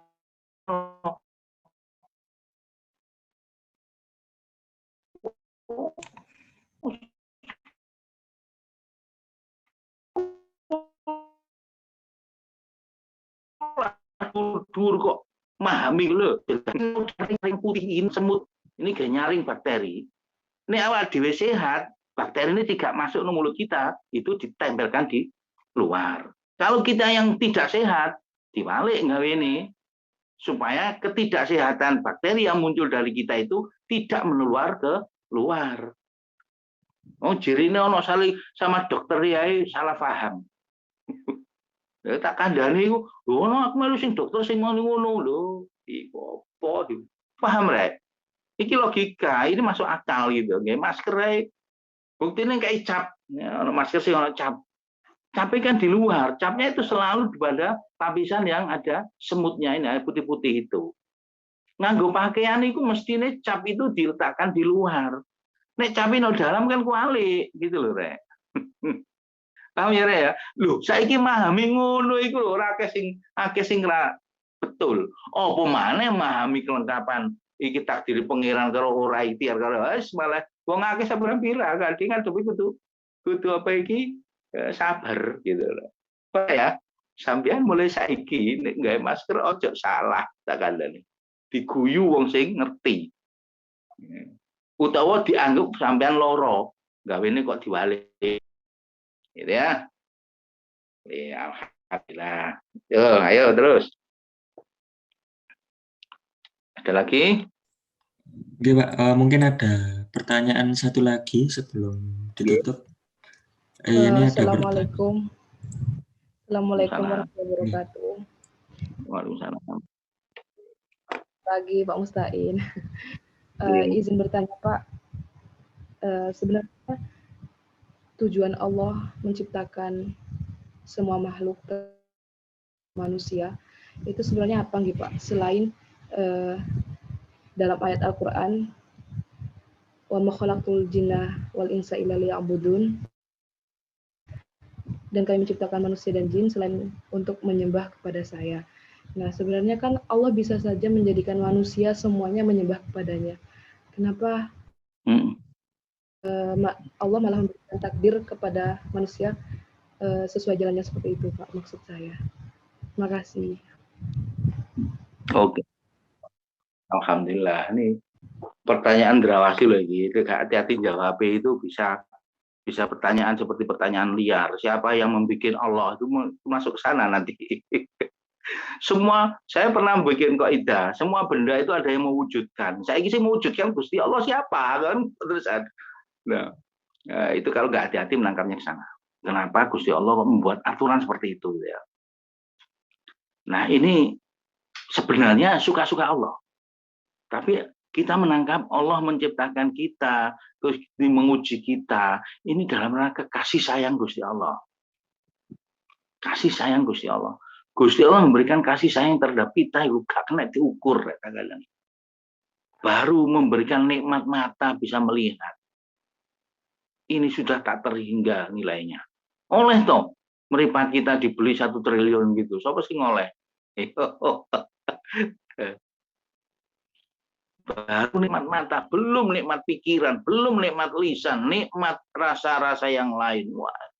Nah, jadi Gusti Allah dalam rangka memberikan nikmat itu diwujudkan dalam bentuk diuji. Itu kayak role play nih Gusti Allah gitu loh.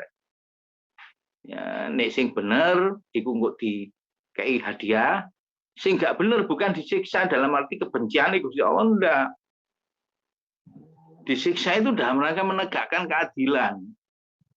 Nah itu. Nah, pertanyaan nggak sekedar liya'budun itu menarik. Saya kemarin ngaji di mana ya? Itu menjelaskan bahwa menjadi analogi yang mirip ketika pabrik menciptakan mobil atau menciptakan motor. Itu kan pabrik itu mempunyai tujuan. Ya, tujuannya sepeda motor diciptakan pabrik itu yo, supaya sepeda motor itu ditumpai sesuai dengan manual instruction yang diberikan oleh pabrik. Manusia juga begitu, diciptakan Gusti Allah supaya mengabdi. Nah, sepeda motor mengikuti kehendak pabrik itu kan artinya mengabdi juga loh. Pengabdian sepeda motor sebagai produknya pabrik itu dengan cara mengikuti perintahnya pabrik supaya sepeda motor itu menjadi alat transportasi. Dadane ono sepeda motor mau ditumpai, itu ya apa? Ono wong pinter-pinter sekolah dadi mau sembahyang. Bae iku padha karo mau sepeda motor mau ditumpai. Iku tak kandhani. Gak ngerti prinsip urip iku liya'budun, supaya menyembah. Lah liya'budun iki bisa dilebarkan. Mengabdi itu utamanya ya memang mengabdi untuk Gusti Allah. Tapi pengertiannya mengabdi itu musuh mau sholat tok sih, kan enggak toh. Mengabdi dalam rangka berbuat baik demi karena perintahnya Gusti Allah. Itu yang mengabdi. Apapun yang dilakukan berbuat baik itu. Amal soleh, belajar, mengajar, memberikan ilmu pada yang lain dengan niat karena diperintahkan Allah untuk menyebarkan ilmu. Wah itu ya ibadah, mengabdi. Secara umum, khairun nas anfa'uhum linnas. Itu menjadi takaran. Jadi dua hal yang saya ingin merespon pertanyaan tadi. Satu, pelebaran liya'budun. Kedua, kenapa Gusti Allah membuat aturan seperti itu? Ya, membuat role play kehidupan kok seperti itu kenapa? Gitu. Itu kita tidak bisa ngejar. Itu kehendak Allah. Kuncinya yaitu kita harus menyerahkan diri, itu kehendak Allah, dan tidak ada satupun yang bisa interupsi kehendak Allah itu. Toh misalkan wong sak donya iku digawe ngabekti kabeh, Gusti Allah ya mampu. Toh misalnya wong sak donya sak alam itu dibuat maksiat kabeh, Gusti Allah juga mampu. Kenapa kok dibuat bargaining tadi? Wallahu alam, itu Allah yang tahu. Jawabnya menurut saya begitu. Nggak boleh dikejar-kejar sampai sejauh itu gitu. Podo karo, kenapa kita nggak boleh memikirkan zat Allah? Ya. Kita mengenal Allah itu cukup dengan sifat Allah dan Asmaul Husna. Sudah cukup, sudah menjadi dekat itu. Nggak boleh membayangkan zatnya, fisiknya. Wah, itu membuat kita di luar kapasitas logika kita. Kalau kita uber terus, bisa oleng ke otak kita. Nah, ini. Secara imajiner kita ngejar terus, kenapa Gusti Allah begitu? Ya gak wis-wis. Jadi kayak pertanyaan, siapa yang membuat Gusti Allah? Nggak bisa itu dijawab. Karena ada kaidah lain bahwa Gusti Allah itu Al-Qadim. Dat yang menciptakan, yaitu Allah itu dat yang awal, tidak punya awalnya, tidak ada start pembukaannya itu nggak ada. Terus dahulu, gak oleh diuber dahulunya sampai mana gak ada titik gitu loh. CJ dalam makhluk ini. Dahulunya itu ada titiknya, ada startnya. Gusti Allah nggak ada startnya. Nah, itu kuncinya. Kunci keberadaan produk tadi. Tapi kalau kunci pemikiran kenapa Gusti Allah begitu, kita jawabnya ya itu memang kehendak Allah. Kita tidak bisa membongkar bagaimana. Kalau kita terjang begitu terus, nanti kapasitas logika kita akan akan oleng. Seperti tawaran ajakan orang ateis. Mari Pak, kita coba berpikir tidak ada agama dulu. Loh, ya nggak bisa. Atau tidak ada Tuhan dulu pemikiran. Ya nggak bisa, jangan mau diajak ke sana. Itu sudah, kalau mau diajak ke sana berarti pikiran kita sudah pikiran ateis. Pikiran kita sudah pikiran tidak ada Tuhan. Pikiran kita sudah pikiran meniadakan Tuhan. Itu nggak boleh. Nggak bisa, itu sudah salah. Jadi ada batasan tadi. Seperti itu kira-kira jawaban saya. Yeah. Baik, Bapak. Mohon maaf kalau batasan kemampuan saya menjawab itu yang saya pahami selama ini. Gitu. Alhamdulillah ini Al-Bahri ya, banyak ini ya. Ternyata jos ya, alhamdulillah senang saya. Ayo diaktifkan nanti pertemuan kedua, ketiga di schedule itu kan ketiga saya lagi. Kalau bisa jangan saya lagi lah. Supaya ganti kita. Saya sarankan ganti Pak Nur Sahroni atau Pak Hasan Ikhwani supaya ilmu-ilmu dosen-dosen kita itu bisa kita terima, kita serap gitu. Atau ibu-ibu, barangkali ada Ibu Sade, ada Ibu Ibu Silvi, ditawari monggo Bu. Setidaknya ya meskipun belum biasa memberikan ceramah, itu menceritakan kisah rohaninya itu sudah menarik bagi mahasiswa gitu ya. Bagaimana Bu sampean jenengan kok bisa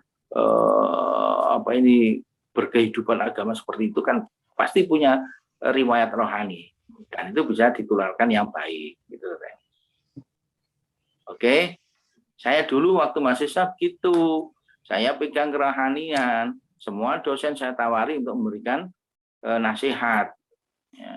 Sebab masing-masing dosen ini kan mempunyai kekuatan keimanan sendiri-sendiri dan artinya jalan cerita masuknya, meningkatnya keimanan itu beda-beda juga dan itu menarik bagi mahasiswa. Diceritakan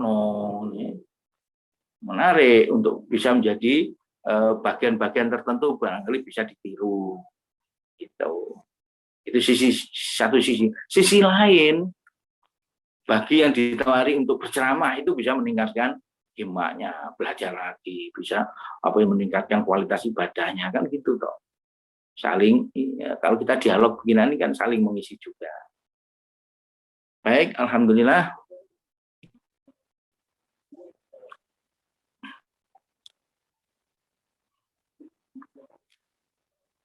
Gimana terserah panitia? Mau ada lagi atau disudahi dulu? Ada satu pertanyaan lagi mungkin nggih, Pak? Nggih. Satu lagi. Ini pertanyaan dari Tasya. Ini ganjaran puasa kan tergantung keikhlasannya. Kalau kita niat puasa biar dapat pahala, apakah masih bisa dibilang ikhlas? Ulangi pertanyaannya. Apakah? Kan ganjaran puasa tergantung keikhlasannya. Kalau kita niat puasa biar dapat pahala, apakah masih bisa dibilang ikhlas? Oh gitu. Baik, alhamdulillah. Ini level niat ya. Level niat beribadah tidak hanya puasa. Itu setidaknya ada 3 ya. 3 yang baik. Yang keempat itu jelek. Yang baik nomor 1 tertinggi itu karena lillahi ta'ala. Itu murni, ikhlas itu artinya kan murni. Fokus hanya Gusti Allah. Itu niat terbaik. Terus level di bawahnya itu niat kecampuran karena pahalanya Gusti Allah di akhirat. Pengen oleh swarga, ya oleh ae. Baik Mas ya. Terus level ketiga, pengen diganjar Gusti Allah no dunyo, level ketiga. Tapi tetap mengacu pada Gusti Allah loh, Rek. Nah, yang keempat ini yang nggak boleh sama sekali. Ria, tidak mengharapkan ganjaran di Gusti Allah, atau bahkan tidak mengharapkan ridho di Gusti Allah, tapi mengharapkan dari dipuji orang. Ya, dia ahli ibadah. Lho iku wis elek pol iku san. Iso apa itu menghanguskan ibadah kita. Kata alim ibadah tapi pikirannya cek dilembong. Nah, ini kan bukan karena Gusti Allah. Jadi 3 level bagus-bagus, 1 yang jelek. Dari 3 ini saya ingin memberikan ilustrasi mudah. Kita punya, saya seorang bapak ya, misalkan ya, punya anak 4 atau punya anak 7, tak kongkon kabeh. Ono sing siji iku langsung budal. Ono sing siji ku mungkin diopahi napa. Nah, kan beda loh. Sampeyan bayangno selaku orang tua, ono anak loro sing sitok iku nek diperintah iku langsung budal. Sing sitok nek diperintah iku ditakon diopahi apa. Upahe nek Gusti Allah iku upah swarga atau upah lulus kuliah. Apa endi? Nglakoni perintah langsung demi diperintahkan Gusti Allah lakoni ae. Wah iku wong tua nek ngono ku seneng rek kadang. Engko karo anak si model ngono ku durung njaluk wis dikeki karo wong tua. Gak njaluk Pak ya terus kula telas gak ngono. Langsung dikeki. Nek iku iso nyenengno. Lah wong sing apik kan dadi kekasih Gusti Allah. Nyuwun ridhone Gusti Allah. Jadi ibadah tertinggi nilainya itu ya karena melakukan perintah Allah dalam rangka meraih ridhonya, menurut saya. Nah, dari jawaban itu bisa disimpulkan mau pertanyaan ini oleh sapiro ya monggo terserah. Pokoknya ojo riya, ojo meninggalkan karena selain Gusti Allah, iki hilang kira. Termasuk orang ini dipuji orang, ini bisa menghanguskan ibadah. Contohnya ibadah kita tidak murni hangus itu ya, nek poso itu nek buka cek ngrasakno enak. Iku insya Allah gak hangus itu. Masih kadang-kadang titik-titik digawe ngrasani, digawe oporane bujuk titik. Iku selagi tandane buka iku cek ngrasakno nikmat iku berarti ijo ono ladatnya ibadah. Ya pancen untuk menuju ladatnya ibadah murni itu apa? Iku orang tasawuf, wong sufi. Wong sufi ku poso nih, nek gak murni karena Gusti Allah dan cara syariat itu sampai menghindari goro, menghindari bojo, menghindari ngerasani, nek iso ngono Gus diarani sukses dadi posone wong iku.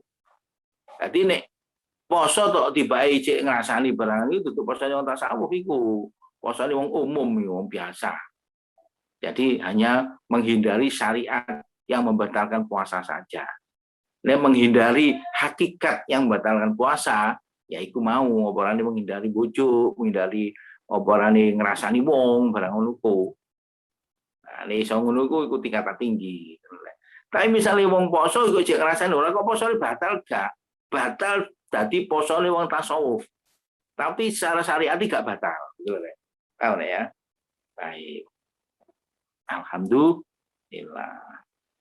Ada lagi?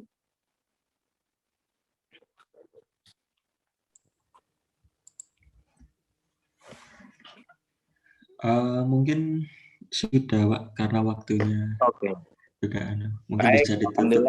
Maaf ya kalau ada kesalahan dan saya senang sekali appreciate bagi panitia ini bisa menggerakkan sekian kawan-kawan. Saya lihat tadi pesertanya bisa sampai 30 ya, 31. Masya Allah itu luar biasa, tidak mudah.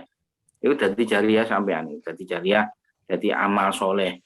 Dan ini sistem rekodnya Gusti Allah, wah perfect, sempurna, khawatir gak di record. Sekecil apapun effort kita, kontribusi kita, contohnya dalam rangka mewujudkan pengajian seperti ini, itu ada pahalanya. Dan berderivatif. Nggak pahalane sampeyan oleh manfaat, sampeyan sing oleh manfaat itu kono gawe mana, kono gawe terus langsung itu ilmu kalkulus pahala itu begitu. Integrali parsial, tidak hanya satu parameter, tidak hanya diferensial biasa, tapi diferensial parsial. Plus sistem Gusti Allah. Baik, alhamdulillah. Mudah-mudahan bermanfaat. Wallahul muwaffiq ila thoriq. Assalamualaikum warahmatullahi wabarakatuh. Waalaikumsalam Waalaikumsalam warahmatullahi wabarakatuh. Terima kasih Pak. Waalaikumsalam warahmatullahi wabarakatuh. Saya Alif ya. Oke, terima kasih Pak. Terima kasih Pak. Terima kasih banyak, Pak. Oke, untuk peserta jangan lupa isi di presensi kajian di kolom chat ya. Oke.